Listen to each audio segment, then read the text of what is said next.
Welcome to episode 36 of Two Dudes in a Movie. I am Luke Parrish. I'm AJ Ferguson. And I'm Paul Tabling. Okay, guys, what have we been watching? Well, I mean, we're recording pretty close to our last episode, like, what, 3 days? By pretty close, you mean like 48 hours? feels like it. A little longer than that. 72 hours? Yeah. Yeah, so for me, the answer is nothing. Nothing. Saturday night, I had something come up. Couldn't watch anything. Sunday night, we watched John Wick. Last night, didn't watch anything. So, Which is the movie we're reviewing, John Wick. yeah. Yep. So that's all I got. I got John Wick. Paul? Nice. I watched a few things. I watched Grown Ups 2. Yes. Dude, I love Grown that Ups movie. is so underrated. So Those underrated. movies are Especially, so I mean, good. like, the first one is classic, So but good. a lot of people really kind of hate on the second one. And I'm I like the nah, second one. It's not as good. It's but not as good, but it is. it's got its parts. Seen I Grown mean, Ups? Yeah, oh yeah. Okay. Those are some of the last, like, solid Adam Sandler comedy Oh, movies. dude. No doubt. in my opinion, they are the last good Adam Sandler. Well, no Okay, I doubt. haven't seen this new, Uncut like, Gems. a serious movie he's in. Yeah. I've heard that movie is really good. He But, has yet to produce anything worthwhile on Netflix. oh, yeah. With the Netflix. Everything on Netflix has been It's been terrible. pretty rough. Apparently that the murder that's what's called Murder Mystery with I did not like it. Jen is okay, like compared Oh, to I the heard other it was Netflix horrible. I ones. did not like it at all. Yeah, well, We stopped watching it. We literally turned it off. I mean, we were so bored. I watched a movie actually. What'd you watch? I watched 50-50 I don't even know what Never that heard is. of it. with Seth Rogen and who's Robin in the Dark Knight series.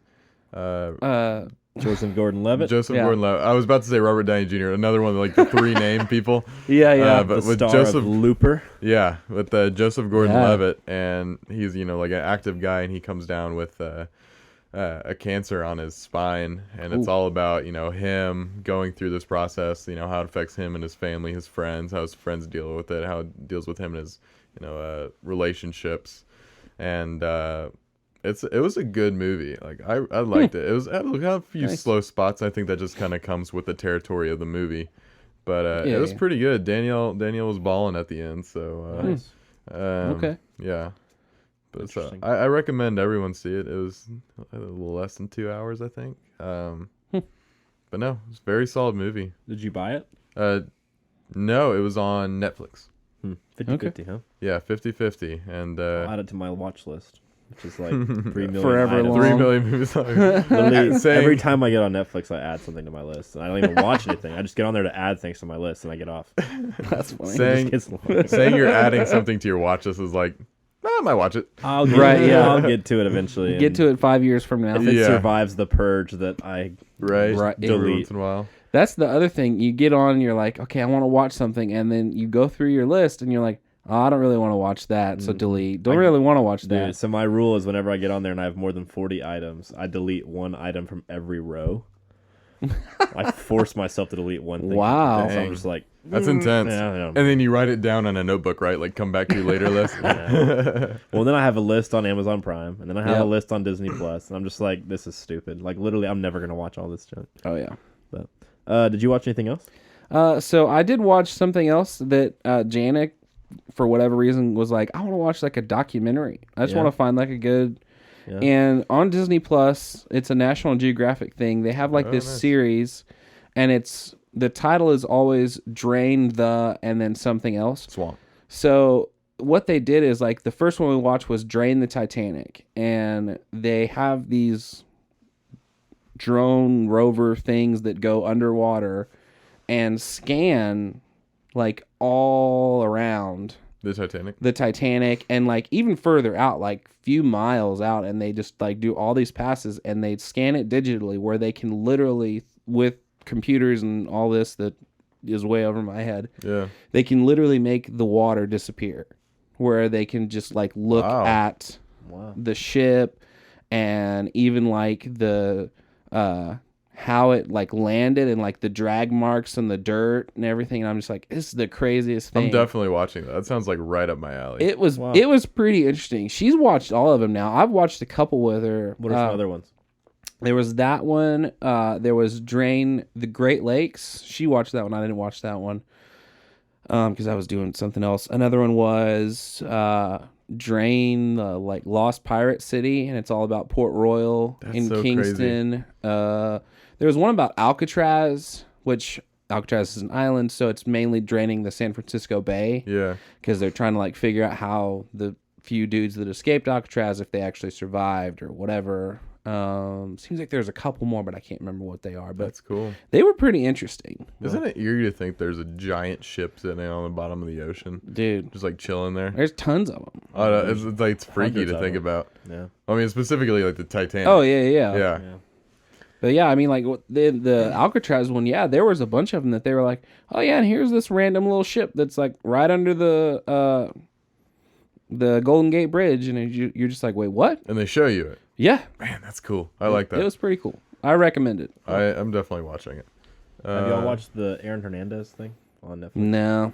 Austin told. I think I told you guys about it last The week, comedy maybe, special? but- yeah, exactly. Oh, okay. He said it was amazing. Oh no, you said Aaron Hernandez. Yeah. Oh, sorry. I was like, Yeah. Luke was serious. He I was, was like, wait, what? I was like- completely serious. I Oh. forgot for a second who that No, was. Aaron Hernandez is The tight end for the Patriots that went Yeah. to prison for murdering people. Yeah. Yeah. No, I have not watched that. I haven't either, but Austin keeps telling me to watch it. Like every time I see him, he's like, "Watch it," and I'm like, "No, I haven't watched it yet." He's like, "You gotta watch it." I'm like, "I haven't watched it." Dang. But it's like apparently like crazy. Like he's like playing an NFL game and like murdering someone like On the at side. at the same time, and nobody knew it. Like Dang. it is crazy. Like his it goes into like his psychology and everything.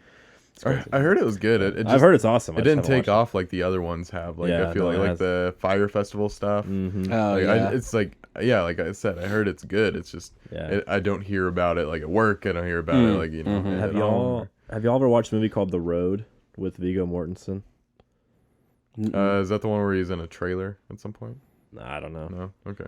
I'm reading that book right now, and I looked up Oh, on IMDb okay. that it had a movie, and it made like $12 million. It was Yeah. terrible, but I don't know if y'all ever seen it before. But I'm gonna watch the movie. I think after I finish the book. Nice. So there's a Viggo Mortensen movie I've been meaning to watch. The History of Violence or History of Violence. Yeah, that he did that like right after Lord of the Rings. I think that was Yeah. the first thing he did. Apparently it's really good. So I mean, I like Viggo at Mortensen. some point I'm going to check it out. The dog goes really good. But let's get back on track. Yeah, let's here. do it. Top Random things 5. we want to watch. Yeah. Top 5 this week was Actresses. Yep. which was fun and interesting. We don't talk about actresses very often. That's probably my favorite top 5 we've done in a Yeah. while. It's honestly. been a good one. It's been a good one. It's been a good month of, actors, Yeah. directors, directoresses. Ha! Yes. Directors, actresses. So, yeah. For me, my honorable mentions were Natalie Portman, Sandra Bullock, and Emily Blunt. Oh, Nice. Emily Blunt for me will probably continue to climb just because she keeps making really, really good After stuff. A Quiet Place 2. for Quiet sure. Place 2, I'm really excited for. She's the full on yeah, lead. she's in like that. legit yeah. the lead for that movie. So I'd never even really watched anything with her in it until probably this year, and she's kind of come out of nowhere for me. Like But if she's I made in this Sicario, list, right? yeah, Yep. she's in Sicario. She was in Looper. Looper. She's in Quiet Place. She's in The Day After Tomorrow. Not The Day After Tomorrow. The Edge of Tomorrow. Yeah. Um, She plays like the general. she plays lady. like the main chick or whatever. Yeah, so for me, like I'd never seen her before, and I saw her 4 or 5 times this year. So she's like, if I made this list 6 months ago or even a year ago, she wouldn't have been on the list. So, Yeah. she'll probably sneak in the top 5 if we ever do this kind of list again. But she's up there for me. Sandra Bullock is just solid. Like she just makes, like she's just always like does a really great job. Yeah. The thing I've seen her in most recently was the Blindfold movie. Bird Box. Bird Box. I Yeah. was supposed to say A Quiet Place. Yeah, Quiet Place. Same Bird thing. Box. She was Ugh. great. That movie's not great. That movie's okay. It didn't deserve the hype that it got, but she was fantastic in that movie. And then Natalie Portman for me, like she's just kind of always been around. Obviously, I like her in like Star Wars, but I think she's kind of done a lot of other things outside of that. She's Black always just kind of been Swan. impressive. Thor. Annihilation. She's in Thor. She's in Annihilation. She's in what's the movie with the weird? Is it V for Vendetta? Yep. Yep. Yeah. So she's just kind of been solid for a long time. But those are my honorable mentions. Nice. Mine are Emily Blunt. Nice. Oh, Yeah. I mean, like you said, like she's been really good. She's been streaky lately. She's on like a hot streak real. right now. Mm-hmm. Then Ana de Armas, That's the chick from Knives Out, right? Knives Out, Blade Runner Blade Runner 2049. 2049. She's yeah. the weird like hologram. Yeah. I think She's the main girl in Knives Out. She's like the main character besides Huh. Linda Craig. because before that, it just feels like she's like a pretty face on the TV or whatever. But like I don't know, lately she's been really stepping up her game, and she's a great actress. I think She's great in Knives Out. my other honorable mention is Lupita Nyong'o. Yeah. I don't know who that is. She's she did Us, Black Panther, 12 Years a Slave. She was in the little girl. She's Like Maz the really skinny girl. in Star Wars. no, she's older. Which girl is she in Black Panther? She's the girl that King T'Challa likes. Oh, okay. It's not the little sister. I was thinking the little sister. No, it's okay. no. Okay, I know who you're talking about. Yeah, but Cool. she was in the But Jungle yeah, Book. she played Maz I didn't know in she the played new Star Star Wars. Wars Yeah. movies. She's won an Academy Award for Best Supporting Actress. What Cool. movie? Was that in 12 Years a Slave? I haven't seen 12 Years a Slave. I need to I see think it was 12 Years. I think a it was Slave. 12 Years a Slave that she's a good actress. That's a good call out. Yeah. Mine are Angelina Jolie and Natalie Portman also. Nice. You know, Angelina Jolie is just good all around. Like I mean, she's like from movies like Mr. and Mrs. Smith, super good action. From all the way to being a really good voice actor like Kung Fu Panda. Yeah. Like I mean, Yeah. all around solid. V for Vendetta is actually one of my favorite movies. That's kind of a, it's one that I have to watch every year because it's that whole the bombing of Yeah. Parliament from the 5th of November. That's actually I think a holiday, sort of, in England that Natalie Portman was in, and I just love that movie. And Hugo Weaving is the main character in that movie, but she steals the show. I mean, it's her best role in my opinion. Was she crap, what was I gonna say? What actress were you talking about? Natalie Portman. Like I was in my head and I started thinking for a second. I was like, ah, dang it, now I can't remember. Forget it. Well, it'll come back to you. Yeah. But yeah, that's me. That's it for me on honorable. Number 5 for me is Angelina Jolie. So, like you said, really solid. Been great for a long time. Really, like kind of a broad range of things that she can do. She's even starting to direct. Mm-hmm.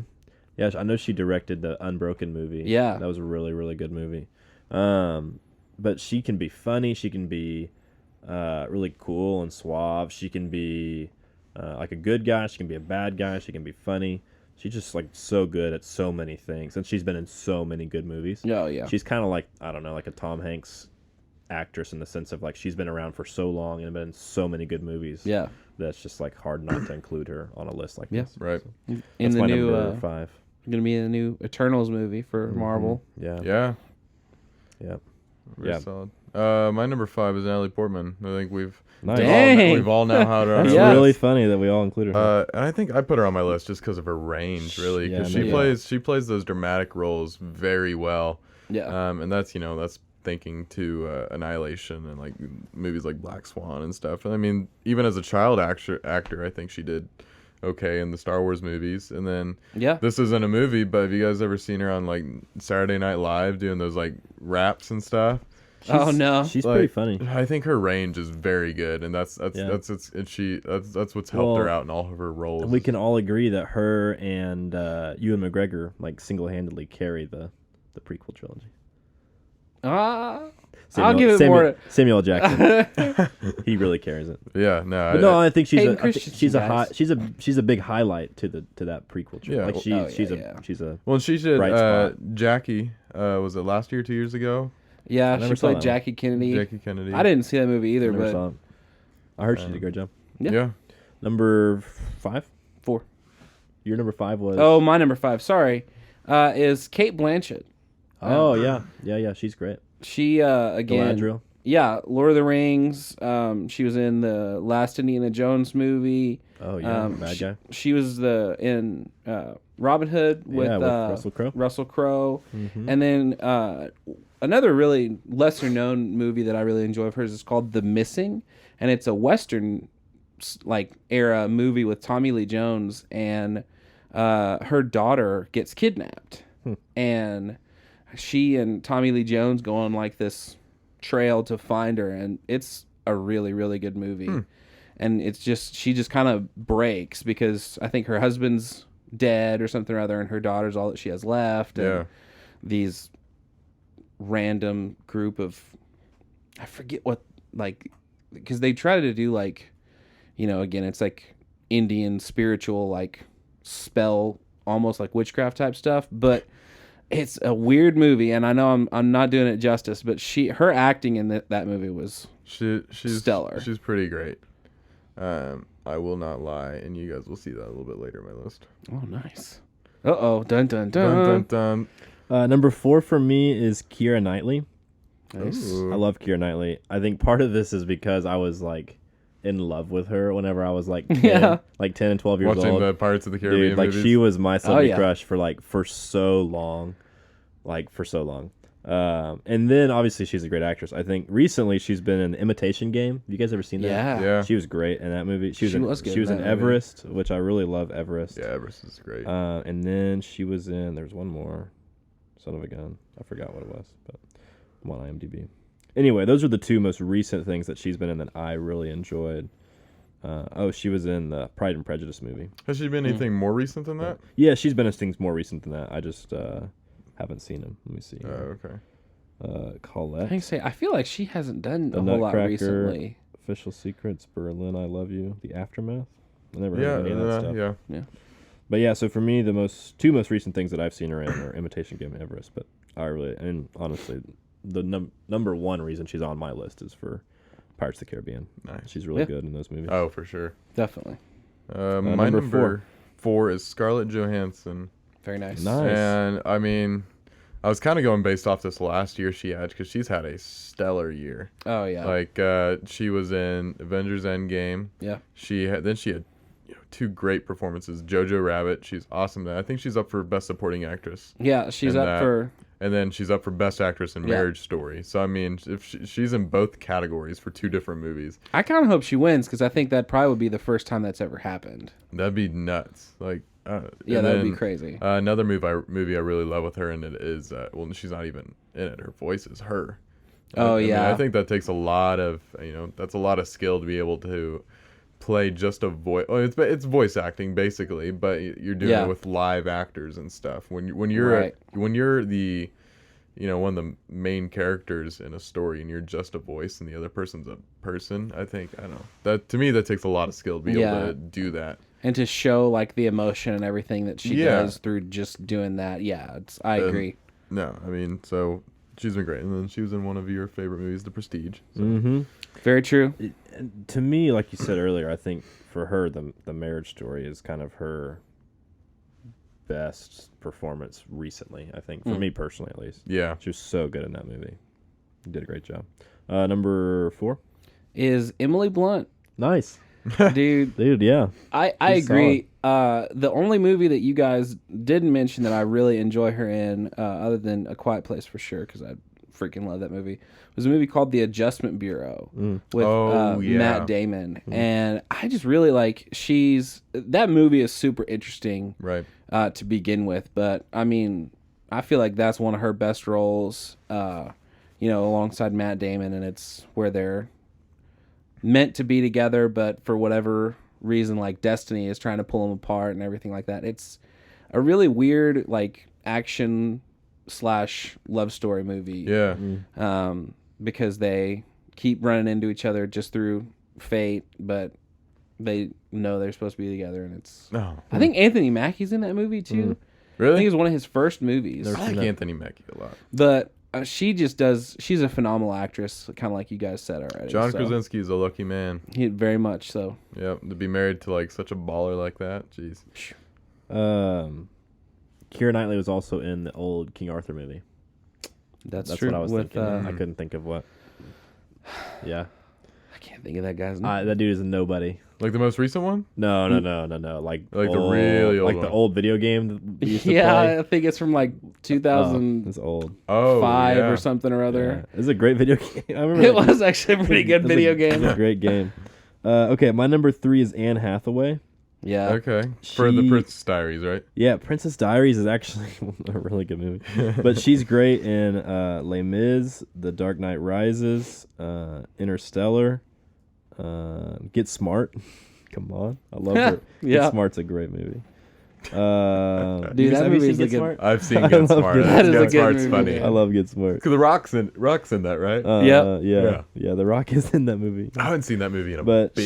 she's just really great. To me, she's kind of like Angelina Jolie in the sense of like she's been around for a while, a lot of solid movies, a lot of range. She can be fun, she can be serious, she can kind of be dark, she can kind of be lighthearted, she can kind of do whatever. Was she the best Catwoman? In my opinion, yeah, for sure. I mean, I thought she was the best combination of like smart but still kind of like shady and like manipulative, but also like a good person. Like she was the best like embodiment of all of those qualities. Yeah. I You know what I'm mean, saying? I liked Michelle Pfeiffer in Batman Returns a lot. Yeah. Her role was much more of like the kind of going crazy Catwoman. Yeah. I preferred this version. But I of think Catwoman. Anne Hathaway is yeah, probably my top 2 Catwoman. Yeah. I don't think that's hard though, because the other Catwomans haven't been great. Well, and Halle Berry. Halle is Berry. terrible. Halle Berry was that movie she's was not terrible, terrible. but the movie was terrible. It's terrible.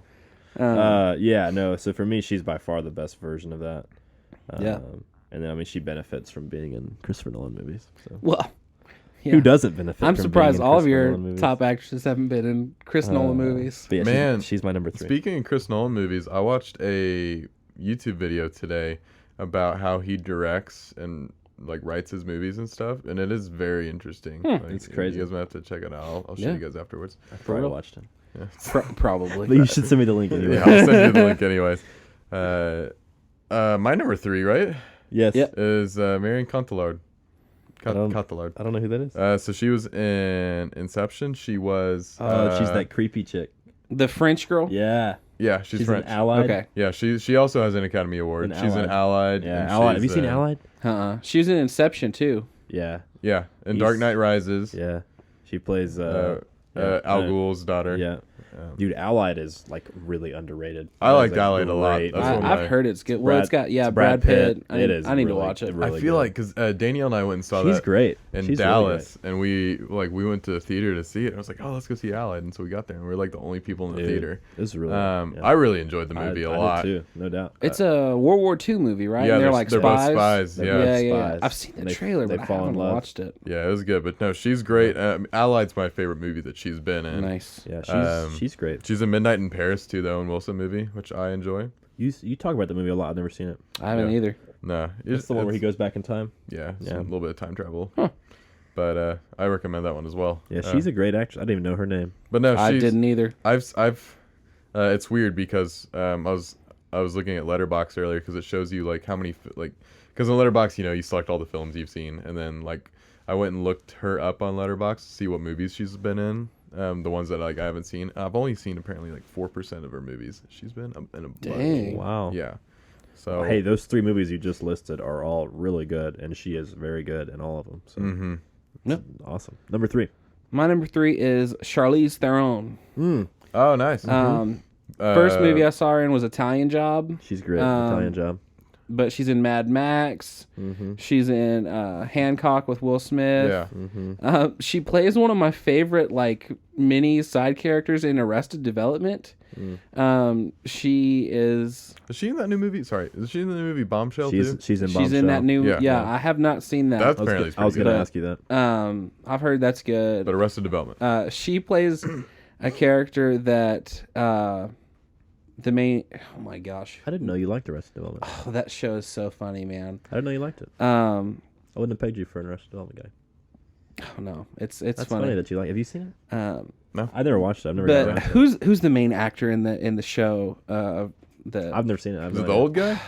No, Jason Jason Bateman. Jason Bateman. Yeah.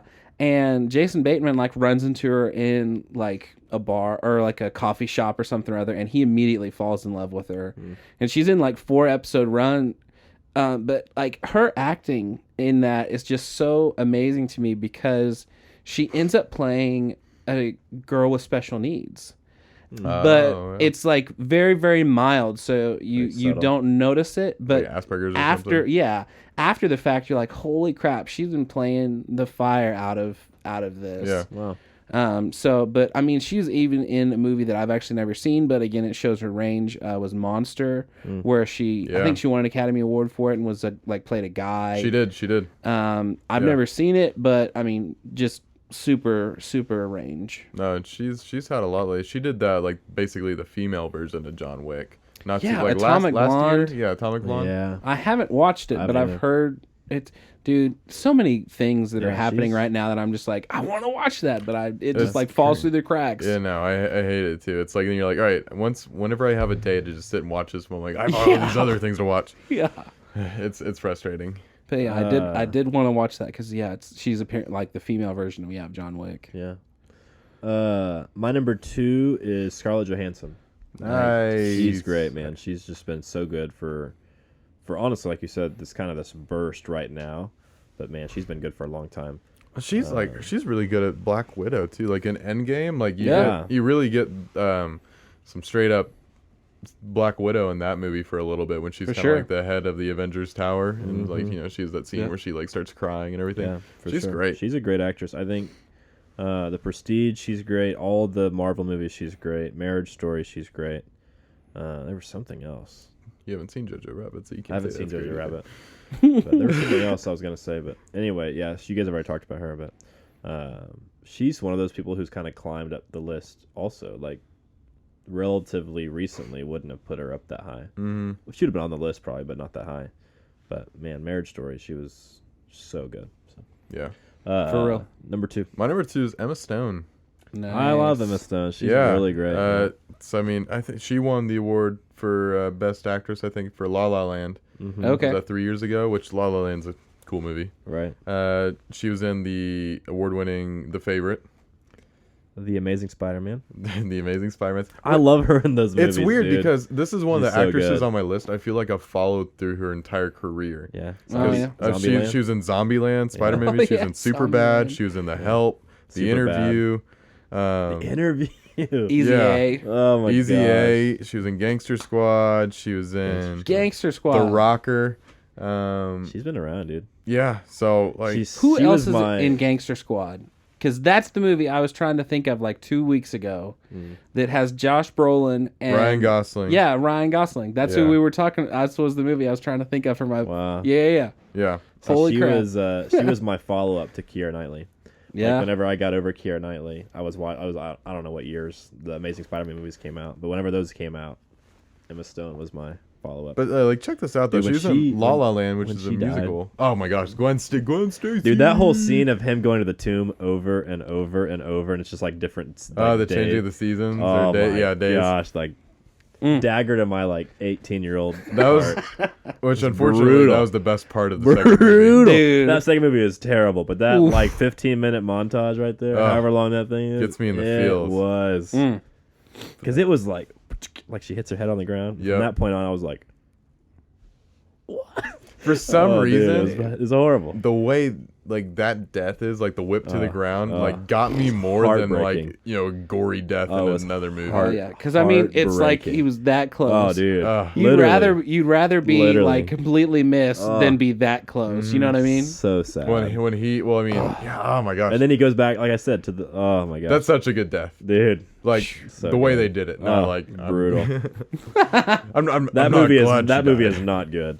But that scenes, scene is no doubt, yeah. Anyway, that's my favorite Emma Stone movie, probably, or not even movie, but that bit right there. And she's not even in it. My number 2 is Anne Hathaway. Yeah, love Anne. Dude, and you said it easily. She starts off in Princess Diaries and is just a complete goof. Mm-hmm. And then goes to winning an Oscar in Les Mis, being in Dark Knight Rises, Interstellar.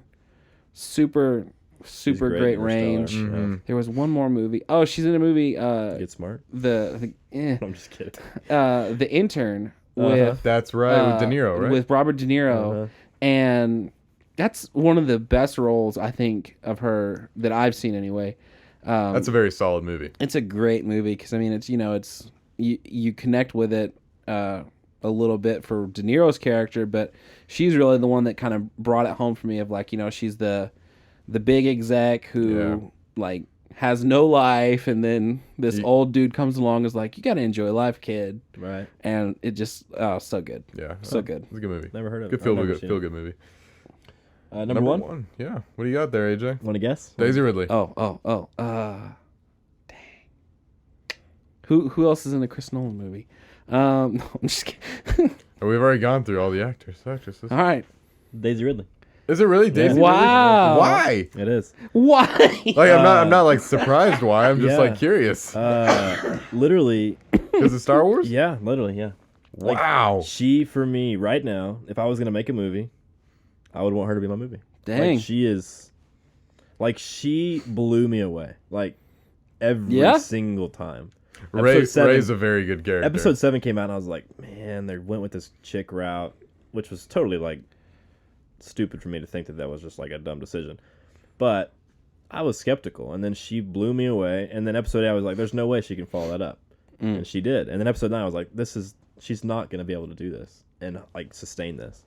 And she was amazing. Like, episode 9, she carried that whole trilogy, no doubt. Well, she did the Murder on the Kylo. Orient Express, too, right? She was in Murder on the Orient Express. She was on something else recently that I saw. I'm really curious what she's going to do now that Star Wars is over. I want to see where she goes. No, I do too.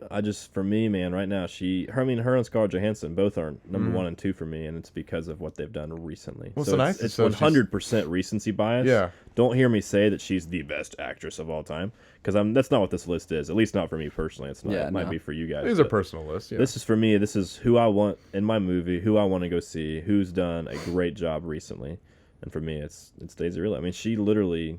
She's the first actress that I walked into a theater and was like, who is this person? And left, and I was like, she's awesome. Like, she was so good. Well, she's so and young, been so too, yeah, still. she was like 18 or 19 when the first one came out. And she's hilarious, too. And she's, because, like, if I followed her on Instagram before fans ran her away, but, like, some of the posts, like, she did a picture of her and Mark Hamill during filming of episode 8 where Mark Hamill's on her back like Yoda. Yeah, I remember that. Yeah. Like, but some of the other like videos and stuff I've seen of her are just hilarious. She's just so funny. She has good. Good delivery. She's good in The Murder on the Orient Express. I mean, that movie's fine. It's not a great movie, but she does a good job. But yeah, so she's my number 1, and honestly, it really is just because of that. I mean, that sequel trilogy. Yeah. Hey, man. It is what it is. No judgment. Number 1. My number 1 is someone we've already said already, Cate Blanchett. Nice. Oh, nice. Yeah. Dude, I was waiting for it. I knew you. Like, I was like, oh, okay. She's someone every time I walk into the theater, I'm like, man, this is gonna be a good movie. You know, like like whenever she's part of the actress, like the movie most recently I've probably seen with her is Thor Ragnarok, and she was like legit menacing in that movie. She was in there. Like, she feels unstoppable, and she does a good job of portraying that. Of course, she's great in Lord of the Rings as well. Oh yeah. She is great. She's not in it a bunch, but her character and how she plays her is really great. She was in the most recent Ocean's 8. Yes. I did not see that movie. Anne Hathaway's in that too. Was that movie any good? I didn't see it. I just know she's in it. I heard it was one of the better. I heard it was a good Ocean's movie. Okay. Yeah. I love all the other ones. I just didn't watch that one, but it's got a great cast. I mean, it's Sandy Bullock. I forgot. Cate Blanchett was in it. Anne Hathaway. FYI, the only other movie on here that I've ever even heard of for Daisy Ridley is Murder on the Orient Express. So yeah, she was pretty unknown whenever she got cast in Star Wars. She's done some voice acting, but Peter Rabbit looks like, but that's it. Ew. Yeah, yeah. Oh shoot! Did she actually do the voice acting for Star Wars Battlefront 2? Looks like it. What? That's awesome. Well, I always wonder if any of the actors do it. Yeah. Looks like And it. I'm always super impressed when actual actors did like their voices for things. That was the best part of Lord of the Rings games. What? Was the voice acting. Oh yeah, Ian McKellen came back and did Gandalf and everything. Anyway, Cate Blanchett, great call. I love Cate Blanchett. She does a great job. Classic. Number 1.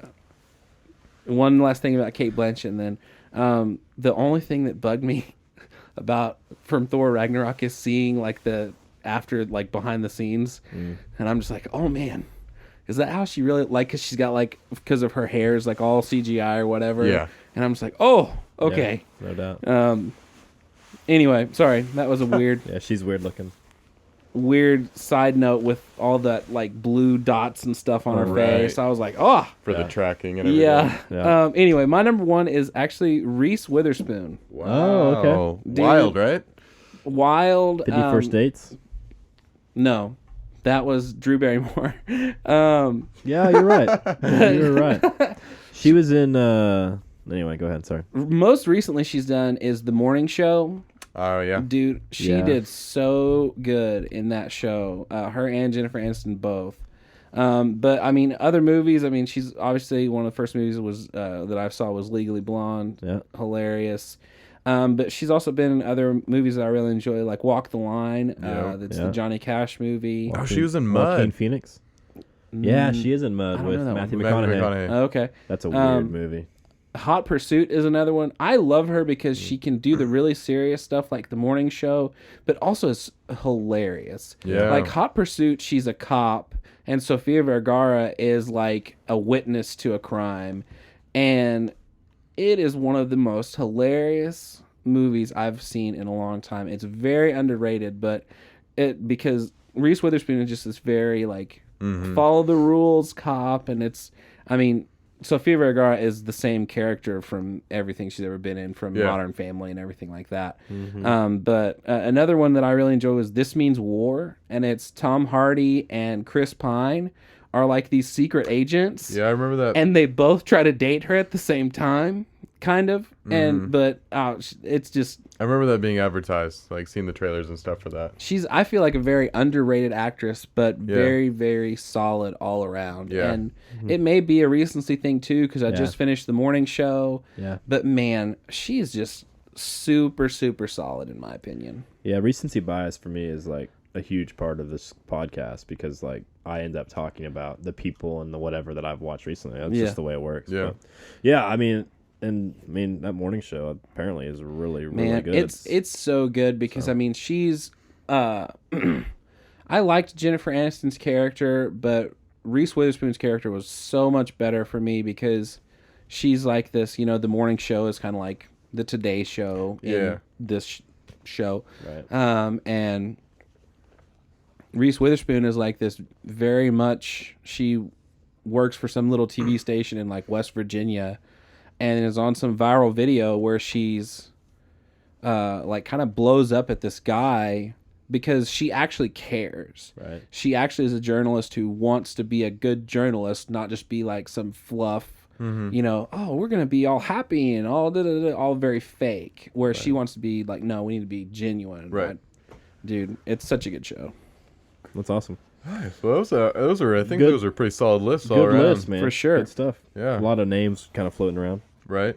We Yeah. had a lot of the same, too. Yeah. Good Yeah. stuff. Okay, shall we? Let's do it. We shall. Episode 36, we got John Wick. Juan Wick. I'd never seen the movie before. so Jonathan Wick. it's my first time. Yeah. Dude. This was my second viewing. Oh, really? Yeah. Oh, wow. Yeah. Okay, Paul, do you have any... Oh, yeah, that is my job on this show. Yeah, Hold on. I got it written down. I this just forgot movie- to have it Yeah. pulled up. This was my pick, right? It was Yes. a Luke pick. This was a Luke pick. IMDb was like 7.4 or something like that. Yeah. So, all right. An ex-hitman comes out of retirement to track down the gangsters that killed his dog and took everything from him. Year was 2014. Actors are Keanu Reeves, Willem Dafoe, Ian McShane, and my boy John Leguizamo. We're doing two William Dafoe movies. Two William Dafoe movies. Turning the William Dafoe podcast. Heck yeah. Friggin' Think straight. Let's do Spider- Aquaman Spider-Man next week. Ooh. Spider-Man. I'd prefer Spider-Man. The Green Goblin, baby. He was so creepy when I was a kid. I hated William Dafoe because Yeah. he was so scary. That's very true. We gotta watch The Lighthouse then. Like, wow. I heard that movie was good. Director Chad Stahelski. He's only directed the Wick movies. Really? I looked that up the That's other day. impressive. Interesting. Yeah. Budget of $75 million. Earned $512 in Dang. theaters, Dang. domestic and foreign. The budget was 75. Yeah, I'm surprised it made 500. That's crazy. Wow. dude, I was surprised with these numbers. I was Dang. like, phew. What are the scores? 7.4 on IMDb, Mm-hmm. 86 for the critic review on Rotten Tomatoes. I'm surprised Shoot. that's so high. I am too. That's crazy. 81 for audience reviews on Rotten Tomatoes. 68 on Metacritic. Dang.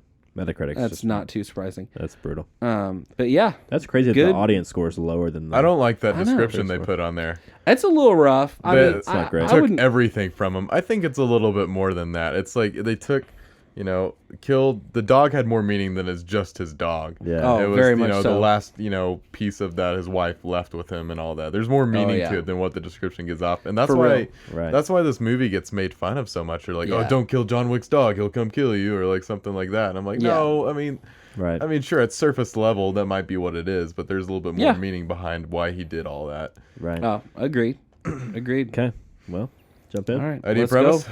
Idea. Idea/premise. Okay, so for me, this was the weakest section that I had, and it was because of the, like, cliche. Something bad happens, and then he's like, "I'm gonna go and get revenge," Well, Yeah. it's a familiar plot, It's so- and familiar yeah. idea, Yeah. story. But it was and my all that. weakest section. I gave it a 6, and I tried to give it some nice points because of like what you said. It was a little different.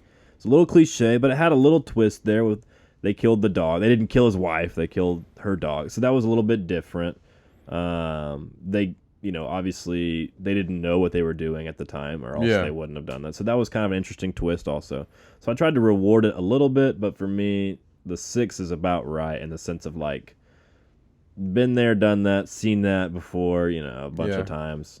Well, you made So- a good point saying that like they take I think this movie did a good job of taking familiar stuff and making it a little bit A different. little Yeah. bit different. Yeah. The killing the dog thing for me, I'd heard about John Wick's dog or whatever. I'd never seen this movie before, and I heard about John Wick's dog. So Yeah. like I Right. knew that was gonna happen, but I was like, man, that sucks. Like that's sad. Like it didn't kill his kid or didn't kill his wife or whatever, but like it's the same idea. So like I tried to give it a little bit of props for that, but at the same time, it's like, oh man, I'm gonna go kill people, right? So it was like the idea and the premise for revenge me. tour kind of yeah, thing. it was the Yeah, weakest. It was the weakest one, so I gave it a 6 because it was so familiar and it's been so kind of repetitive with all these other kind of movies. I feel like every Right. Liam Neeson movie ever is like this. Well, and like any Tom Cruise movie, Jack Reacher, you got the Literally- Mission Impossible movies. Oh, like you're yeah. literally the best at what you do. Right, exactly. Yeah. I mean, yeah. So for me, that's why I gave it a 6. Yeah, I was gonna give it a 6, and then I ended up giving it 7 just because of the addition of like I think we talked about this before the podcast, but the hotel, the Continental, like Yeah. all that stuff. Yeah. I was like, That side of things. yeah, because you first look at it and like I said, so it's like Jack Reacher, Mission Impossible, Yeah. Liam Neeson movies, Taken, gosh, Taken, yeah, yeah. and it's.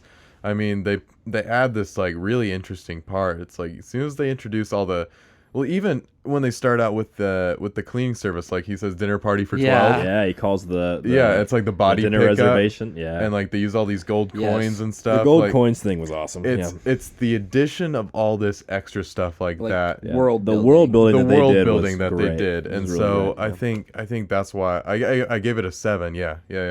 I mean, I liked like the retiree thing is kind of overdone a little bit. in He my retired for a woman, and opinion. Right, that's a little been bit done. cliche. Yeah. But I did like the retirement thing. Hurt it in that sense, like we just said. But for me, it helped it also because like he knew Charlie, like it's up, Charlie, trying to get back in the game. He's like, no, I'm not getting back in the game, whatever. Like so for me, like having all those connections Yeah. because he was retired, like Right. that strengthened the movie, even though it was like, okay, he's like cool and retired, Yeah. It's like it hurt it, but it also helped it. Well, So it created kinda- some mystery, I think. yeah, no like, doubt, because like there's he has all this allure and Yeah. history and whatever. There's yeah. a scene where he's at the club and he comes up behind the guy. He's like, "Hey, Yeah, he knew Claire, Francis. or whatever." And you're Yeah. like, "There's all Take all the those night off. instances with Yeah. it where you're Yeah. like, No doubt. how do you know this person? How No do doubt. you?" Yep. No, you're know totally this, right. yeah. And so for me, that's what I'm saying. Like I think it helped the movie in some case, but I think it also kind of hurt the movie. Right, because it's a overused trope, Yeah, no doubt. and then but like we just talked about it. It does So for help. me, basically what I'm saying is I gave it a 6 more for the idea premise kind of side of things, and then I rewarded it for the continental and the world building kind Yeah, of yeah. in other sections. Right. But I totally agree with you on that side Yeah. of things too. See, that's kind of what I did very similarly. Like, I loved all that stuff for sure, but I kind of like agree with what A just said of, I reward that in some of the other sections. But Yeah. I also gave idea premise a 6, because I mean, Also, nobody ever brings up the car, man. They stole his car too. Yeah. not They just did. killed the dog, Yeah, guys. That's a car. legit car. It was a Phew. legit car, but like still, like you but know. I think what I like about it is a lot of the things, this idea premise, and it also doesn't hurt that this movie is really short, but they get all that stuff over and done quick. The like, setup it's is in like really 15 impressive. minutes. No doubt. Right. The I'm setup like- is really impressive. Because like, a lot of other movies, especially the whole wife like arc, if you Yeah. want to call it that, like that happens in like 10 minutes of the movie. Because you're just like, holy cow. And I meant to ask my wife, because we watched it together, about it after the fact of like, okay, did that make sense? Because I think the first time I watched it, I was like, Yeah. what is happening right Yeah. now? No, I thought Like whenever she like dies. when Yeah, like they're on the they're boardwalk together thing, and then they're walking and then she dies and then yeah. she's gone. See, for me, like I understood it immediately. Like her falling over because she was sick. They went to the doctor, and then she Yeah. died. And then he read the letter, and the letter said something about her illness or whatever. Mhm. Yeah. Like that all clicked for me. So I thought the setup itself was really impressive. The amount of exposition that they had, with Yeah, literally that quickly. no exposition, hardly at all, yeah. Yeah. was really impressive. Told you all they needed to that know. quickly. Yeah, and they And didn't. that was They a- didn't yeah. drag it out. It's very similar to kind of Up. And have you guys seen Up? Yeah, yeah. It was Yeah. like this heartbreaking story. Like 5 minutes in, you're like, they didn't even talk, and I'm like, Right. what? Yeah. Right? Like they did such a great job of making you care about him and care about that relationship, and then Right. therefore caring about the dog, and therefore wanting to follow him on his journey, and like, oh yeah, go get those dudes. Like they took everything from you or whatever. Yeah. Well, you see it a little bit throughout as well, because he doesn't touch anything of his wife's. Like her car that's in the garage, Yeah. he takes Whenever- the bus instead after his car's gone. Yeah. Well, and the first day he wakes up, he looks at he's brushing his teeth or shaving or whatever, and he looks over and all of her stuff's like Yeah. exactly where she left it. Mm-hmm. Yeah. So that was like, it was really good, man. That setup was really good. Yeah. Yeah. Anything else this section? No, Nope. I feel like we hit that Okay, pretty well. for character, for me, was solid, man. I gave character an 8. I thought John Wick's character was really interesting, really, really dynamic, kind of a great anti-hero in the sense of he's heroic, but he's also, like, killing people, so it's like he's not, like, the purest form of a hero, but he's also, like, he's an anti-hero, I guess. I love the Russian bad guy for some reason. I don't know. Oh, His accent, the way he talked, like, the delivery of his lines. Vigo. Like whenever he said, I watched him kill 3 people in a bar with a pencil, and he goes, with an effing pencil. I was Yeah. dying laughing. I And was then like, he like walks up to the and other he guy and goes, like fakes it. He's Yeah, like, I was like, this guy's amazing. Like I love Yeah. this bad guy. He's awesome. Well, the first He was instance so where he's great. on the phone Yeah. out on the balcony, Uh-huh. and they're like, he finds out it was like John Wick over. He's like, oh He's just crap. like, oh. I just Yeah. I love. Yeah. He goes, an effing pencil. I don't know why. I thought Yeah. that was so funny. All his And then comments about it. Yeah, his it was son good. was like, "Oh, the boogeyman." He's like, "Oh, the boogeyman." He like just kept telling Yeah. him, like, "No, you don't have any idea what you're talking about."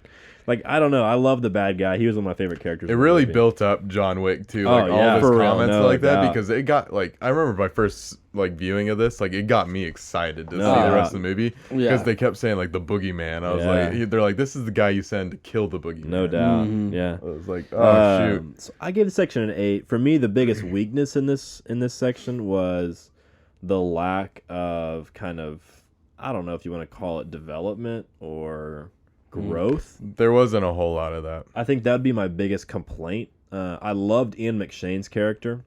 Yeah. No idea what his name is. Winston. Is it Winston? Yeah. I knew it was something like that. That's funny. Because Callie and I were watching it, and she was like, "Oh, it's Winston." I was like, Yeah. "Yeah, he's like the leader of like all the assassins." So that's Yeah. super cool. My son's name is Winston. If you didn't know that, but anyway, I loved his character, especially at the end whenever he like was like, "You broke rules." Oh yeah. They all just took her out, and I was like, "Oh Dude, snap!" Yeah. I was love awesome. the words, Yeah. like the depth of their actual like verbiage. Uh-huh. He's like, because it kind of goes, especially with the Continental stuff, like later in the movies of like your privileges have been revoked, and I was like, Yeah. Psh. Well, and he mentioned something. He was like, you're on continental grounds, therefore no one can harm you. conduct business. Conduct business without strict or severe penalties. And I Yeah. was like, so is that like financial? And then Yeah. at the end, she goes up and goes, and I was like, that is not a penalty. And every time they say that, it carries so much weight. Oh, You're yeah. like, No doubt. oh shoot. No doubt. And that you haven't watched the other No, movies, I but haven't. that goes much more into depth in the other movies. I loved him. I loved the host guy, the counter The guy. reception guy. Yeah. The reception. He was great. He was like, "Oh, anything else?" And he was like, "Oh yeah, by the way." He's like, "Oh yeah, we could take that. Whatever." I loved his character. That was pretty Is fun. the doctor Is in? the doctor in? Yeah.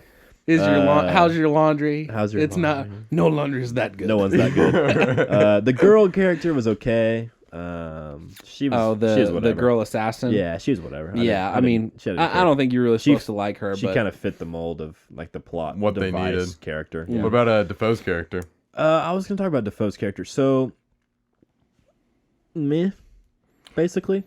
Right. Like, yeah, you needed a way to get John Wick out of trouble, basically, right? And so, the way you do that is you have like a guardian angel or whatever, his best friend, or his best friend who was gonna kill him. Apparently, was he actually gonna kill him? no? I think it's more of a way to keep an eye on him. Yeah. I kind of got that. I got that vibe too. See, the first thing because he goes to the bad guy goes to his house. Willem Dafoe's character first, Right. saying, "Hey, would you kill John Wick for $2 million?" Mm-hmm. And then his first question is the contract exclusive? Right. And he's like, "No, it's open." So he immediately is like, "Oh crap! There's going to be other people trying to kill him. I have to help my friend." Okay. I didn't catch the exclusive. I mean, I heard that. I just didn't put it together. Yeah. I liked him shooting the pillow to warn him. Yeah. That was really cool. I thought him shooting the guys through the windows was pretty cool. Them torturing him at the end, I didn't really care. Like that was kind of like, I mean, that was kind of to be expected, I guess. So I was yeah. It was a reason to bring John Wick back into a fight because doubt. at that point John had accomplished his goal of Yeah. killing the son and all that. So to me, really, every character in the movie felt like a plot device, except for John Wick and the Russian guy. I have no idea what his name was. Vigo. Vigo. I love Vigo. He was probably my favorite character, honestly. I thought he was great. funny. Pencil. Anyway, what'd you give character? I gave character a 6. So thing is about this is like I love the characters. Yeah. Like, I love them so much, but for me, I thought John was very interesting. Yeah. I mean, he's No the main doubt. character, of course, and I think where I took off a lot of points is the lack of character development that there is For him or for everybody? for pretty much everybody. Yeah. Because everyone's the same all the way through. Like Yeah. there's no Yeah. up, down, this, that. Everyone, is on the same path. Right. And there's no real deviation from that. I mean, I guess you could say that John Wick goes down, like he goes from here and just keeps devolving because he keeps getting angrier or whatever, but that's kind of it. right. Because I mean, you really see that whenever they're in that church and he's all strapped up and stuff and he starts to yell. Whenever he gets the machine gun out, I was like, okay, it's going down. Yeah. For real. Because for the most part, he's pretty quiet and reserved. That's Oh, what I'm yeah, saying. when He's using pistols and silencers. I was like, okay, it's pretty cool. And then he pulls out the machine gun. I was like, oh, this guy Right. is not happy. Right. Yeah, that was when I was like, shoot. But something I really liked is every character in here seemed to be important to John at some point in his life. Yeah, no doubt. Like they did that with everyone. Everyone had a history with them. Everyone I feel like you I can love almost that, do you do almost unlimited prequel movies with these characters and have them, go back and still make sense and have like that's Francis the beauty and of Charlie this. and Winston and the girl, The bartender, lady. Oh yeah, Yeah. She kisses him or whatever. right? That's about his wife. Yeah, I forgot about her. But yeah, everyone knows him. Everyone knows John. Like even the cops at the beginning. Like Yeah. that was Jimmy. funny. It's like, hey Jimmy, how's it going? He's like, you working again? He was like, I'm working again. He's like, oh, have a good night. He just turns around. And Well, have a good night. Yeah. That part was pretty funny. That was great. Yeah, I remember watching that in the theaters, and I was like, oh, because I really did. I was like, oh man, is he gonna kill the cops This nice now? guy. And turn into a bad guy. but I love the way that they turned that scene of all right, have Yeah, a I good thought one. for sure he was just gonna hold the gun behind his back and just be like, "Hey, how's it going?" No, it's just the radio or whatever. Just gonna send him away. But then they were friends. I was like, okay. So I think I know my answer, but what do you guys think? Does everyone know him or so polite to him because they're scared of him or because they like him? I think he is legit a great, nice person. Yeah. To everyone, and you even see that in the movie. He is nice to everyone that he's not mad at. Yeah. I forget. He's very pleasant. I forget which scene it is exactly, but he saves a girl from something. Maybe it was in the strip club. where he's like shooting all the Russians. Oh, And he like puts the guy puts the girl in front of yeah, him. and he doesn't doesn't shoot. And then he Yeah, like yeah, even yeah. pulls her back and like sends her down the hallway and then keeps going. Like Yeah. Right. he does things like that throughout the movie that I was like, oh, this guy's like actually a nice person. And Yeah. it appears that way too because he still has relationships with all these people. Mm-hmm. I think to answer your question, it depends. Yeah. I think That's think Jimmy, the cop guy, is probably like, okay, he's gonna like murderize me if I don't leave. I can Like, see that. I can see other that. people, like, yeah, like, well, I think all the bad guys are like Yeah. pissing their pants scared No of doubt. him. No Oh, doubt. yeah, well, Vigo But, like, definitely was. Yeah, Vigo, yeah. I don't think Vigo and John Wick were ever like friends. I think it was Right, all professional. but I mean, like all Yeah. of the but I people think he was friends with like the people at the Continental. Winston Right. and Yeah, yeah, it depends on who you are. Yeah, yeah. no doubt. Yeah. I would answer. I would No, agree with for me, like they built such a cool character with John. Oh, dude. With Yeah. John Wick, and it's just like with all those instances, and then just him being so great in combat. Like all the fight scenes in this are some of my man. favorite, and like in movies, just because of I guess his training that he did with the Oh, yeah. weapons and that prior, and you know he does the whole double tap thing with that. everybody. The double Yeah. tap was Uh-huh. brutal. Yeah, Just how good he is with guns was, well, it's always a headshot too. right. Mm-hmm. Always a headshot. Gosh, So you know. Gotta make sure they die. you got to make sure they're not wearing Yeah. body armor. Jeez. Well, Paul, what did you give character? So I also gave this section a 6. Again, everything is very one note. I Yeah. feel like No doubt. the characters and the relationships and everything is more of a plot Yeah. piece Yeah. than an actual character section like development. Because I mean, for me, you know, characters, yeah, and also, and this sounds really weird, but there's not a whole lot of main characters for this to like help. Right. It's John Wick. So like if he doesn't do a whole lot of I'm not saying I need like growth or like, you know, whatever, but like he's very one note the whole time. Yeah. But again, you know, it's because there's a reason. So Yeah. it's more of a plot thing Yeah. for me than an actual character section. Well, it almost feels like before the movie, like we've passed his character development because we were at the point where he was, you know, just a hitman, and then he fell in love and went through that, and she Yeah. died, and like so we were on almost like the end of his character development. I'd like to think. Yeah, that's fair. Yeah, I think he's definitely in that grumpy old man who's like F the world mentality. Like I think that's like his mindset basically, right? Mm. And so it's like hard to show him growing or developing at all when he's Yeah. just like, forget this crap, I'm just gonna go, you know, whatever. Yeah. I mean, it's very Liam Neeson-esque in the sense of like, I don't care anymore. You know, I'm just Yeah. gonna go and like annihilate everybody. So I think like you said, I think the character development has already occurred either at the very beginning of the movie or even before that. So it's kind of hard to judge him based on that. But okay, for plot, I gave plot a 7. I said it was a little weak, pretty simple, pretty straightforward. It was solid though. Like it didn't Yeah. have any flaws, didn't have any weaknesses. So I didn't want to give it a great score, but I didn't want to hurt it either. So I kind of gave it a 7, middle of the road. I thought it had a solid ending. So for me, like kind of the climax resolution kind of redeemed itself a little bit. Like it could have been anticlimactic or could have had some kind of cheesy, stupid ending. I thought it didn't do either of those things. I thought it was solid, strong, but I thought most shooter movies at least feel like they have less plot than this. Yeah. And so I thought this was a solid plot. Not a great, you know, dynamic, interesting, exciting plot, but it was just, you know, solid for me. Yeah. That's kind of the word I kept coming back to. Yeah, I give it a 6. Kind of what you said. It was nothing special. Yeah. But it was very well done is the thing, and the plot.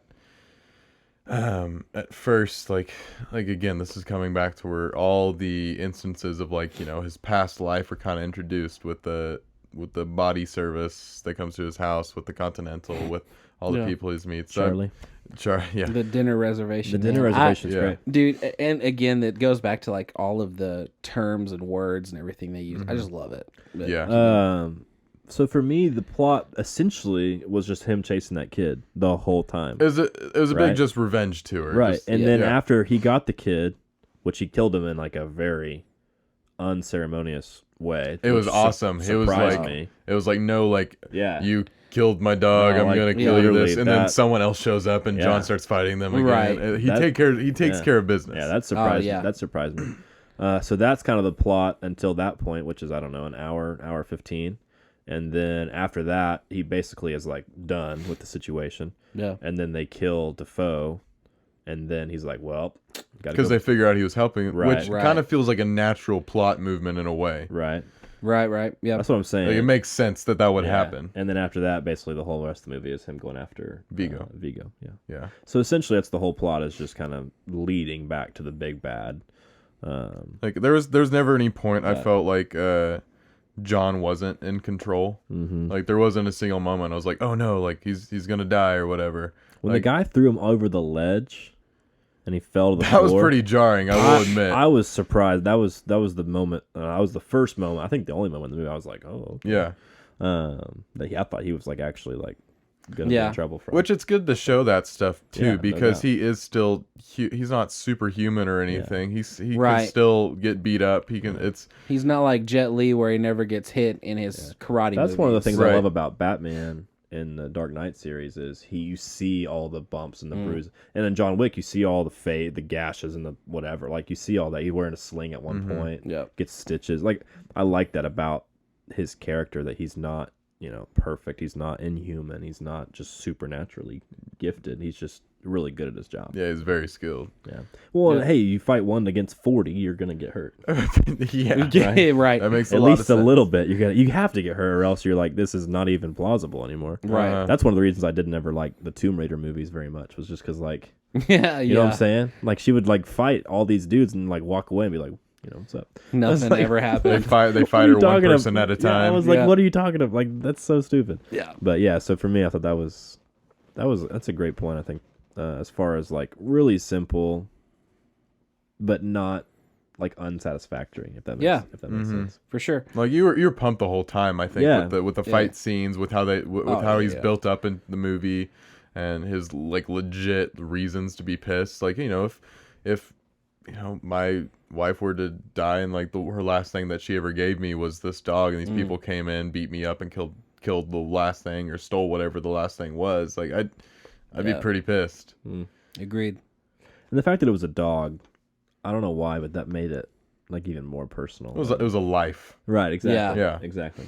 Well, and it wasn't a bird or a fish or whatever. Like it was like, I don't know. Like Dogs always pull the emotion well, out of especially people. For real. Especially a young, cute little dog like that. Like, it was Puppy. just- yeah, no doubt. Okay. Sorry. And so yeah, I gave it a 7 as well. Very simple. I even made a little note of few very like minor twists, like the whole of you not really knowing that Marcus, Willem Dafoe's character, whether he's gonna kill him or not, because I mean you see him like through the scope, like he's aiming at John. You're like, oh snap, what's he gonna, but then he ends up shooting the pillow, and you're like, oh, Well, the chick breaks her thumb and gets out of the handcuffs. Yeah, and shoots yeah. the guy.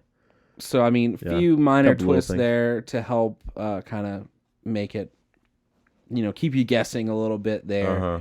But yeah, very very simple. But again, we've touched on it a lot. I love the just world building of the whole thing. Of you start with these dinner reservations all the way up to all of the kind of cloak and dagger stuff, but yet it's just something that's everybody knows about within this weird little circle of assassins. Yeah. But so, yeah. Okay. Conflict, tension, urgency is our 4th section. I said great conflict, solid tension, and pretty good urgency. So I gave it an 8. I felt like all 3 sections were solid, decent, not overly great, not bad or weak or terrible. The conflict for me was the deepest and the strongest. Tension was there in moments. It was there throughout the movie. It was pretty good. Urgency was there a little bit, not it kind of came and went as far as like there was no they were quick. Right. There's no real urgency for him to kill the guy by a certain time or whatever. Yeah. He's just kind of going after him. Until the end when they're going to the helicopter. Right. And, There were scenes of urgency, like when he's running away and there's like all these guys in between, like at the fight at the strip club or whatever that place was. just the club. Yeah. Yeah, whatever that was. he's here and the guy's running here, and there's like armed guards all in between. Trying to get through, yeah. Like, that was a great scene. And then in the end, he's trying to get to the helicopter. So I think there were moments of tension and moments of urgency, but it's not like A Quiet Place or whatever where you're literally on edge the whole time. So I gave it an 8. 8's a pretty good score, I think. I gave it 8 as well, and I said basically the same thing. I think it's just a strong section in general. I think the points in the movie, the conflict tension are what they needed to be. Like you said, it wasn't like overdone, it wasn't underdone. I think it was like it was the right amount. It created those feelings inside you that it needed to be, especially because like you get a little bit of that urgency or tension whenever Vigo calls from Marcus's house, right? And John Wick turns around and like flies back that way, and then well, somebody else calls him. Winston calls him, doesn't he? That's after he gets back and helicopter. finds his dead. He says, "How I would help you, but I don't know." And there's like a certain guy getting a certain yeah, whatever. Right, yeah. So I mean, I think, like I said, nothing really sticks out in general, but I think it's there in those moments and creates it just perfectly. Yeah. I actually gave this section a 10. Oh, nice. I love, obviously the conflict is there. No doubt. I mean, it's an action movie. You can't, it's conflict driven. Right. But I mean, like the tension for me was definitely there because I kind of rate tension on how much am I either holding my breath or sitting on the edge of my seat. Yeah. And I mean, every time he went into a fight scene, I was like, oh, okay. I don't really know if that was like excitement tension. Yeah. Or it just like energy or whatever. But I mean, it was just like, it was there for me because also like, I mean, the first fight when he's in his house. That was cool. And he's also getting kind of worked a little bit. Like he got smacked around a little bit. He almost got shot a couple of times. Rusty. He's a little rusty. So from then on, I'm like, oh man, is he like? Yeah, everybody's they've gotten this whole badass reputation of it's the boogeyman, John Wick, but he kind of is also just a human, and you see him get beat up and stuff like that. So for me, every fight, I was like, okay, what's going to happen to him now? Is he really going to make it through and things like that? Well, he says that one point too, like I'm a little rusty. Yeah. Yeah. Winston's like, don't you usually give out the beatings? And he's like, yeah, a little rusty. Yeah. Something cool at his house fight scene. I love the way he like blind shoots sometimes, like whenever he like ducks and like shoots behind through him. the wall. Through the wall. That was Dude. really cool. Yeah, no doubt. But and also the urgency, I would agree it's not there, but for the conflict and the tension and everything, that's why I felt like it was that section. Oh yeah. No doubt. Good stuff. Last one, the fifth section we score movies based on is cinematic elements. So this is kind of acting, directing, writing, stunt, cinematography, music, all that kind of stuff. I gave the section an 8. I said it was solid, great in moments. Nothing bad. For me, it wasn't overly beautiful or overly creative. Were there some really cool and interesting things that they did in fight scenes here and there that were unique? Yeah, for sure. Acting was solid. The stunts were really cool. I guess Keanu Reeves did like 90-something% of his own stunt work, so that's always really fun to watch an actor work like that. Yeah. So I thought it was really impressive. Not overly. Nothing for me personally that I really was like, oh, that was amazing, but it was solid, really solid film as far as the production goes and everything like that. Yeah. It was pretty tight, I'd say. I give it a 7. I said the fighting and the choreography was great, Really spot great. on. Some of the best in the movies. I said some of the dialogue felt weak. Some of it felt like a little cheesy at times. Like occasionally he'd have like these one-liners or something, and you're like, it's Gotta have the one-liners in the action. right. But I feel for the most part, it was good. the cinematography for me. I was going to ask you about this. It felt shaky at times because, I mean, it's a fight movie. It's a That's what you do at a lot of time to create Right. like tension in those scenes. right. So for me, man, like it didn't bother me. It wasn't quite to where it bothered me. But sometimes it was just a little like too much, and I totally understand like the point of doing that. Yeah. For the action, for the tension, for all that. But Right. for me, I always prefer the steady cam. I guess I don't know. Yeah. Well, this is a side, like an aside, really. But you saw Knives Out. The scene where they're confronting her outside the house, and like she eventually gets into Chris Evans' car. You haven't seen Knives Out, right? No. Okay, she eventually gets into Chris Evans' car. Right. What you notice in that scene is it's on a steady cam until they're outside. Then someone picks the camera up off of that, and then it's handheld the rest of the way. And it's creating that tension because they're all up in her face and they're all doing this. Right. I mean, I was just giving an example of that specifically. So for me, that's what I'm saying. Like I don't know, the fight scenes, like in a movie like this, there's so many fight scenes and so much action that it just gets to be. Did you guys ever see Captain Phillips? I think is what it's called. Yeah. Dude, that made me sick. Like the amount of like the whole movie is like that. Yeah, and I mean, this movie's not like that. I'm not saying it's to that extent, but for me, just a little bit too much, I guess. I don't know. It just bothered me. At moments, it bothered me because it was like there would be a scene that was 10 or 15 minutes long, and it was all like that, and it just. But yeah, well, that's more personal than anything. I got you. And I see the reason behind it. I mean, you watch Jason Bourne, you watch Mission Impossible, you watch. Honestly, it's an immersive anything. Yeah. Well, and especially if you're running, you want a running shot, and you're chasing somebody or something, you want that. Yeah, you don't want to cut. This might be part of your point. Is like a lot of this movie was pretty dark, like color and lighting wise the whole time, and so I think it being shaky and dark at the same time, kind of. I think part of it. That might be part of it. But there were some really cool shots that I noticed that were kind of running shots on a Steadicam, where they would pan or move the camera around a scene, and he would interact in the scene. And shoot, like in a row. And take out like 5 or 10 guys. Yeah, all in one like shot. Yeah, and there were multiple of those that were really cool. There's one in particular at the house that I'm thinking of. It goes around a pillar, and you can see the bodies like on the stairs and whatever. Right. Yeah, it's just there's some really cool creative stuff in there. But yeah. So yeah, I give this section a 7. I think I already said that. Yeah, I already said that. You good? The music for me was meh. Didn't really notice it. Didn't really do anything special for me. It was just kind of there. It was kind of loud and just kind of that classic action music, I guess. Right. I thought the camera work I considered it pretty strong. For what it did. A lot of the shooting scenes you could tell he was shooting before he really got into like the hand-to-hand like up close shooting and all that. They did a good job. Like there's one where they're in the club, they're down there in the like the spa area, and it's the camera's going like this, and you see like the guy get like slammed up against the glass and the blood and stuff, and then it comes around and he gets the other guy. They're like, no sign of John Wick here, and then they're like, all of a sudden there's John Wick. That was one of my favorite parts, but I thought the camera work was pretty good, and something I wasn't sure how I felt about was the subtitles they use sometimes. I was gonna ask how it was different. I was going to ask about the different colors and the font. They would and emphasize certain words. Yeah. And they do that throughout the series too. Yeah, I think that's an interesting decision. Just like a aesthetic thing, because you see on like the we have the John Wick 2 DVD here with us. Like it's. All the stuff's pretty colorful when it gets a chance, and like especially in the John Wick 3 Parabellum case. Yeah, that's like it's very neon pink and stuff.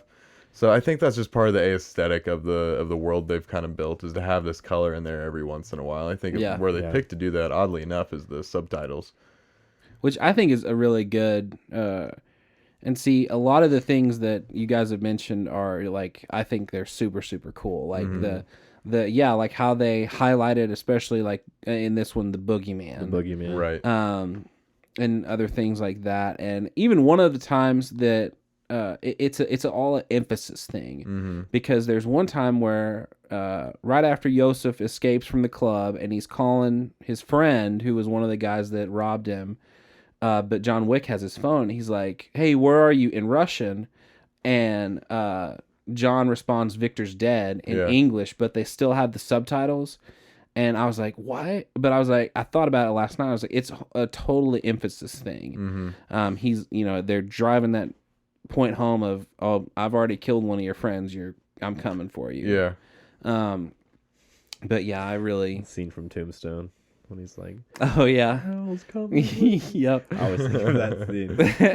What did you rate the section? I actually gave the section a 9. Nice. I love, and I've mentioned this before in other movies, like Once Upon a Time in Hollywood. I love the continuity they have of like the old school stuff. Right. Like the hotel, like all of the phones like that they call each other on are like old landlines that like are the rotary phones, and you know, even the cars are old and cool. I love the gold coins. That was, The gold Yeah, coins, that was a cool and then like the jazz club looking thing at the bottom of the hotel. Like I just love all of that stuff, and they do such a good job with it. But then it's got all the like modern flair, because like the girl that's the bartender's like all tatted up and things like that, and it's just, I don't know, like I love that that mix. I actually really enjoy the score for this movie, but I also really like that heavier like style music as well. Loud, Yeah. Because I felt like it was very loud. I will agree with that. Cause loud and in your face. But Yeah. action movies like this, I feel like really need that kind of thing. And I don't know. Again, being a musician, I think I just appreciate it a little bit more of the choice of going with that like real heavy guitar and drums and stuff like that. Of course, the stunts were stellar and perfect, I think. One of the few things that I noticed was, I mean, the CGI, what little, they didn't use it very much, and it didn't really get noticed. One of the only times that I noticed a shot, like a change, and I mean, it's fairly obvious of why they did it, but like when the guy throws him off the balcony, you clearly see like where they pulled the stunt guy, or threw the stunt guy in and pulled Keanu out and stuff like that. And so like for me to rate like that section of 10, I have to like not see like little weird things like that. So that's really the only thing that I didn't which I think that's the kind of stuff they clean up a little bit in the second movie. Yeah, I'll agree with that. And one of the other things that I don't know, a lot of people think it's cheesy. I love when somebody gets shot and blood hits the camera lens. I don't know why. I'm like, man, that's a cool effect to me. So, but yeah, I love this movie. This was darn near perfect. In total sections. It was a 38 for me. I gave it 37. 34. Yeah. Nice. Yeah. Again, this is kind of another one where like we scored it lower than we enjoyed it. I feel like. Yeah, the audience score versus the critic score. Yeah, like last week, you know, we all scored that movie fairly low. Some lower than others, but especially like this movie, I love this movie as well. It's in my top 25. I think it's like 15 or something or other like that. Yeah. But you know, not a wholly perfect movie, but super fun, great. If you want a good shoot 'em up movie that also has a good story and world building, it's perfect. I think the world building is like what, in the sections that aren't action, the world building is what really helps drive this movie, because it keeps the world building keeps it from being slow, because with all the continental stuff that's introduced and the stuff with Vigo and all that, like to me that stuff just, you know, it's so interesting, and like in the slower moments of the movie, that's you know, that's what you're sitting there still on the edge of your seat. You're just like, what does this mean? What is that? What is this? That's cool. Right. Like where, I mean, even all the stuff of like where he goes to that church and he like burns all of his money and stuff like that, and he like makes the whole comment of, oh, the money's not important. It's all the like data and stuff. Blackmail. All this other stuff that you destroyed that was priceless. Yeah. And you're like, man. I love whenever he repeats the line, everything has a price. To the to the Russian guy, because the guy says how much for the car, and he says it's not for sale. He says everything has a price. Yeah, and then he kind of looks at him and says it's not for sale, and he drives off. And then later he says something in Russian. He says something in Russian. Yeah, you're right. And then he drives off. And then later in the movie, he repeats back to the kid. Yeah, he says, "Why are you doing this just for my dog, or why did you do this just for your car, or your dog, or whatever?" He says, "Everything has a price." And then that's like he shoots him and walks off. That was a great line. I thought that was really solid. Any final thoughts, I guess, before we dive into some meta questions? No, golly, this is one of my favorite action movies, man. Yeah. It's so solid, and they build such a cool character in John Wick, I think, and just so kind of the question goes together, I guess. Top 5 action franchise, top 5 action hero. Who compares? Who's better? Who's worse? So for me, you got Jason Bourne, James Bond, Jack Reacher. Mission Impossible. Ethan Hunt. Yeah. Is that his name? Yeah. John Wick. You could throw in the Denzel Washington character from The Equalizer. You could throw in Liam Neeson from Taken. There's probably a couple others I'm forgetting, but those are kind of the main big action franchises right now, I guess. Mm-hmm. Where does John Wick rank? Top, 1, 2, or 3? Is he better than the franchise, or how do those kind of things work for you guys? He's top 5 for me, for sure. Mm-hmm. He's not 5. I'd say it's probably because I really like the Mission Impossible movies. Mm-hmm. I also really like the James Bond movies, so it might be in that 3 or 4 spot for me in the action movie. So you would realm. say Mission Impossible, James Bond, are better? Yeah. Like as a franchise or as a character? Or both? I like John Wick more than I like Ethan Hunt. Mm-hmm. I mean, I still like Ethan Hunt a lot. Right. But I like the character more. I'd say maybe James Bond, John Wick, Jason Bourne? Jason Bourne, Ethan So you Hunt. put- If you I'm put- rating characters, You put John Yeah, Wick yeah. ahead of Jason Bourne. yeah. Okay. If Just I'm for ranking characters, yeah. If I'm rating franchises, I said it's in that 3 or 4 spot. Yeah, so, Paul, go ahead. I'm easy. For me, it's number 1 on both fronts. Really? Yeah, I mean, like, I love, and again, I think for me, and this sounds bad, but I think for me, it's an ease of watch thing. Mm-hmm. Like, I can literally just throw on any of the John Wick movies, and just either intently watch it and be totally involved, or I can go on and do other things in my day and have that going and know exactly what's going on and still really enjoy the movie. Yeah. Whereas like with James Bond, maybe I have kind of that same feeling. Jason Bourne, I really want like to watch the movie because I mean it's more of a story and plot, and I really want to get into it. Right. Mission Impossible, I mean I enjoy those movies. I'm not as much of a fan. I'm more of a fan of like the original 3. The newer ones are okay. Right. But like, yeah, for me, this is just, and I think it kind of comes down to, I think he'd beat all their butts if it was a fist fight of maybe not Jason Bourne. I would say Jason Him Bourne. and Jason Bourne could probably go toe to toe. I think Jason Bourne would But, be. Yeah. So for me, number 1 is Jason Bourne franchise for sure. Mm-hmm. Number 2 is probably James Bond, and I haven't seen the other 2 John Wick movies, but I'd honestly probably put John Wick third. Yeah. For franchises. Characters, personally, it'd be Jason Bourne or John Wick 1 and 2 ahead of James Bond as a character. Mm-hmm. I think James Bond's character is like whatever. It's just he makes really cool movies. Yeah. I mean, think James Bond's franchise, at least for me personally, is better than John Wick so far. Like I said, I haven't seen 2 or 3 yet, but I would say Jason Bourne for me is number 1 yeah. because of his character. The cool stuff. I mean, he kills a dude with a ballpoint pen in that movie. He kills a dude with a book. He kills a dude with a book. Kills a dude with like a dish towel. Or like whatever. Anyway, Jason Bourne's awesome. And then the plot, like you said, for me, that's the biggest difference between Jason Bourne and John Wick. Yeah. Like I liked this movie a lot. Yeah. I mean, I enjoyed it. It was fun to watch. And I am taking home number 2 so I can watch it because I want to see what happens.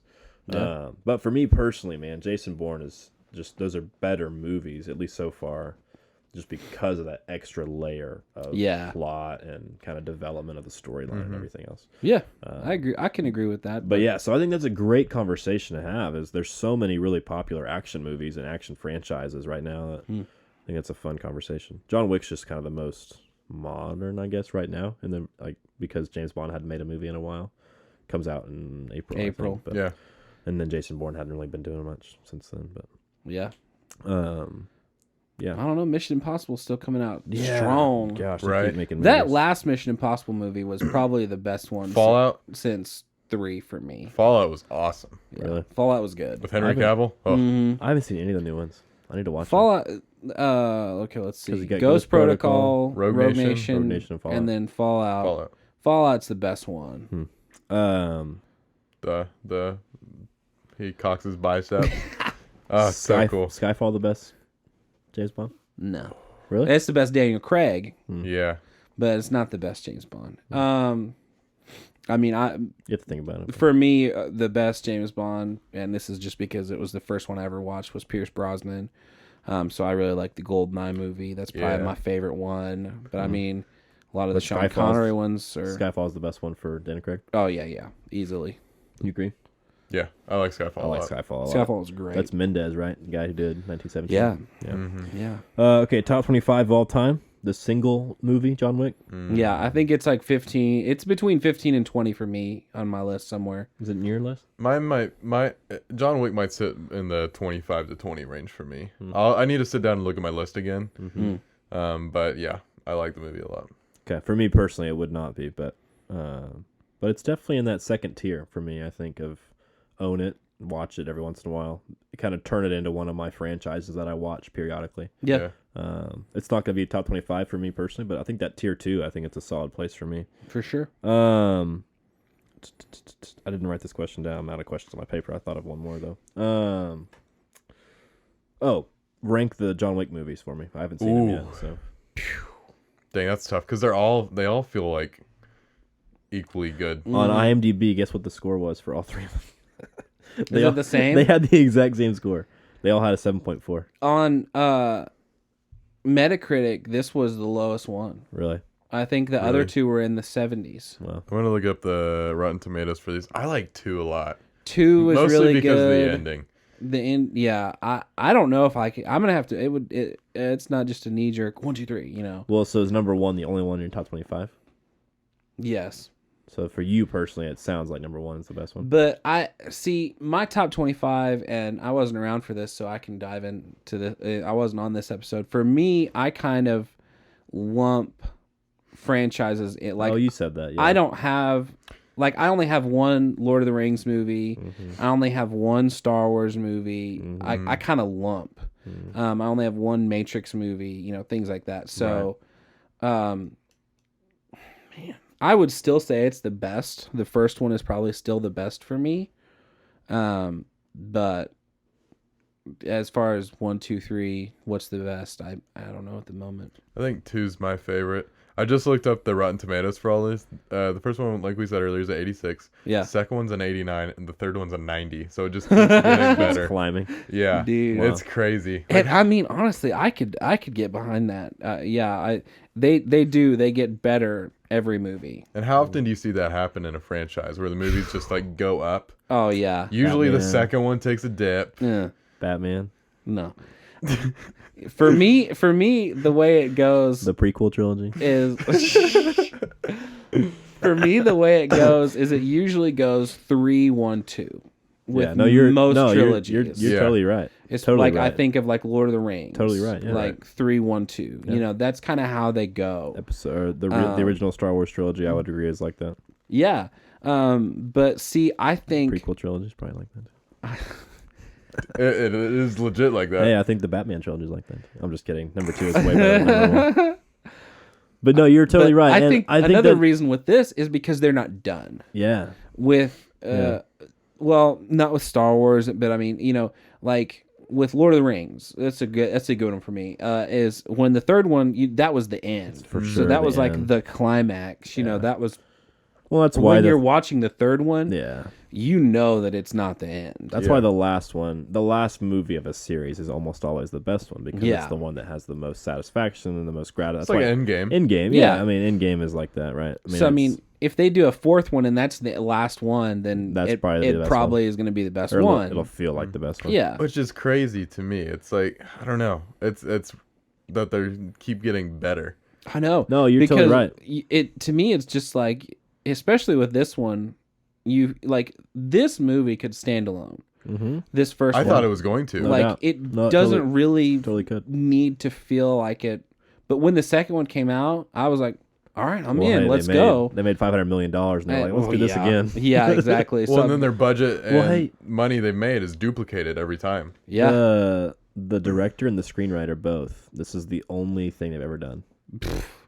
I'm Dude, dead serious. The writer. That's crazy. The writer has written 3 movies. It's these 3. The director has directed 3 movies. It's these 3. Isn't that like crazy? These guys are going to be. I mean, they're going to be doing this for years. Then probably. I mean, I hope they get them on the TV show. That'd be awesome. Oh yeah, that'd be. That's my other question. What's the TV show? What do you guys think? Good, bad, high potential, meh? What do you think? I think I would agree if they get the same director and writer. I don't think they'll get the same director, but if they can get the same writer, and I think if they get Ian McShane's character, because the show is supposed to be about the Continental, Right. Yeah. if they get Ian McShane's character, it'll be a hit. I think there's a niche of John Wick fans out there Yeah. who will for sure watch season 1. Yeah. And if season 1's good, then that crowd will stay, and you'll Yeah. see that crowd expand out to normal people who Yeah. just want to watch good TV. If that crowd determines that season 1 is not good, then that show will fail, in my opinion. Mm-hmm. Because John Wick has such a big following right now. Yeah. It has that niche. If they can reach those people and give those people what they want, then that show has the potential to land. It's kind of like Mandalorian. Like, you reach those True. Star Wars fans and they like it, then the rest of the world will follow them. Yeah. You reach those Star Wars fans Fair. and they don't like it, and they all get online and say, don't watch this, Yeah. then nobody will ever watch it. That's very true. So Yeah. for me, I think that's kind of where this show will live or die, basically, is do they reach that first wave of John Wick fans? And if they do, it'll be a success. Yeah. And I'll watch it because I love, like we talked about earlier, the Continental is the most interesting part of the movie for Yeah. me personally. Something that has a chance to be really cool. Yeah. Especially if they do some prequel kind of stuff. I don't know what they're going to do with it, but Well, you talked about Star Wars a little bit, and for me, I was kind of making, like, John Wick's not on the scale Star Wars is, Right. but Right. I was drawing some parallels in my mind. Like, that's why you're able to have these Rebels TV shows and Star Wars: The Clone Wars, like, anime TV shows, because the world building that was set up for it was so good. right. And I Yeah. think even if the writer and directors don't come back, but if they get someone that comes in, like Dave Filoni did, Just a someone fan. that really understands the world and what it Yeah. is, I Yeah. think the show will be a success. Because, Yeah. like we said, there's so much. Like, even in the second and third movie, like, you learn more, but I still feel yeah. like there's so many layers to what is the universe of John Totally. Wick is. No doubt. There's so much history, so many characters that have room to, grow and, like, we get to experience. And a lot of the times when people do that in movies, it doesn't work. Mm-hmm. Like because I mean, there are by the third one, there are so many layers going on of like because I mean, you kind of feel it in the first one, like the whole organized crime, like levels of assassins and stuff like that. Yeah. Like by the third movie, I'm like, holy crap, this is like everywhere. Yeah. But usually when people do that, it doesn't really work out as far as like by the time you get into like you just feel like it's muddled. Right. Like they're not, like, okay, can you just get back to the main point of the movie? Why do we need all this crap? But with these, I'm like, I want to know more. Yeah. I want to dive into Yeah. all this. No, for sure. So Good stuff, guys. I think it was a fun movie for me. I always enjoy watching movies for the first time. It's a really unique experience. You don't get Yeah. to do that all the time. So I enjoyed it. Good call, Luke. Well, thank you. yeah, it's a good one. I'm excited for you to watch the second one. Yeah, I'll let you and know then what the I third think. one. yeah, and I'll let sure. you know next week on the show. Yeah. Which we're watching what next week? Next Parasite. week is Parasite. Parasite. Yep. So Parasite just came out last couple of months, honestly, right? And now it's on Yeah. Amazon Prime. It's on Amazon Prime. Yep. So for all you people who saw it in the theater, It's gonna be great job. Gonna If be you an haven't seen it, interesting watch watch it on because it's Prime. a Yeah. foreign film, but it's up So it's for 100% subtitle. Yes. Yeah, but it's up for best film or Yeah, the Oscars. Best Best picture, picture, best picture. director. best foreign film, I think too. Yeah. It'll win that easily. Yeah, no doubt. Right.